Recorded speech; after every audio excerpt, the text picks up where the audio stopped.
बदमाशों ने चाकू मारकर युवक की हत्या कर दी। पुराने केस में राजीनामा नहीं करने पर मर्डर कर दिया गया।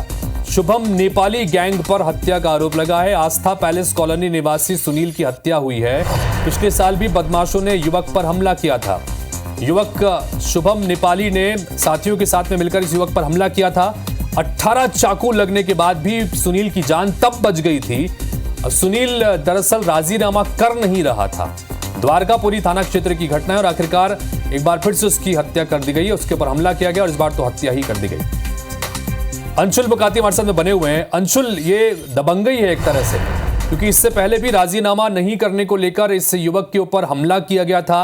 18 बार चाकू से वार किया गया और अब फिर शुभम नेपाली गैंग के लोगों ने हत्या उसकी कर दी है। यह दबंगई है। पुलिस को चुनौती भी है कि एक बार पहले हमला हो चुका था, उसके बाद फिर उस पर हमला किया गया और उसकी जान ले ली गई। क्या अपडेट है?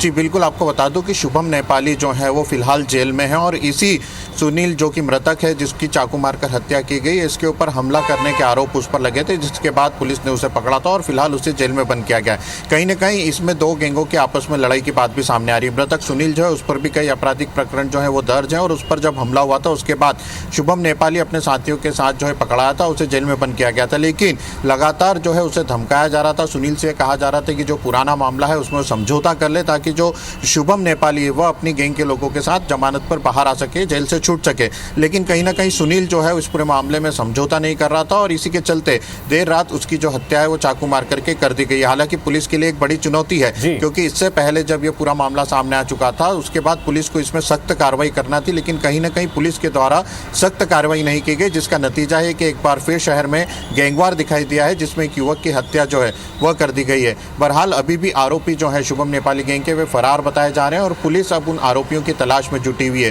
साथ ही पुलिस अब शुभम नेपाली जो है, जो कि जेल में बंद है, उससे भी पूछताछ करने की तैयारी कर रही है और पुलिस को आशंका यह भी है कि कहीं ना कहीं जेल से ही शुभम नेपाली जो अपनी गैंग को चला रहा है, वहीं आप जेल से उसके द्वारा आगे में गंभीर बात है कि कोई आरोपी जेल में बंद है और उसके बावजूद जेल से ही अपने गैंग को भी ऑपरेट कर रहा है और उसका गैंग बार इस तरह से गुंडई मचाते हुए लोगों की हत्याएं कर रहा है। तो ये पुलिस को सीधे सीधे चुनौती है।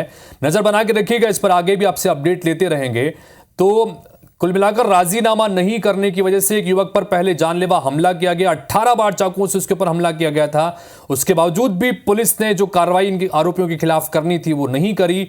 आखिरकार एक बार फिर से उसके ऊपर हमला हुआ और उसकी अब की बार जान ले ली गई और आरोपी जो मुख्य गैंग का सदस्य है शुभम नेपाली, वो जेल में बंद है, जेल से ही ऑपरेट कर रहा है।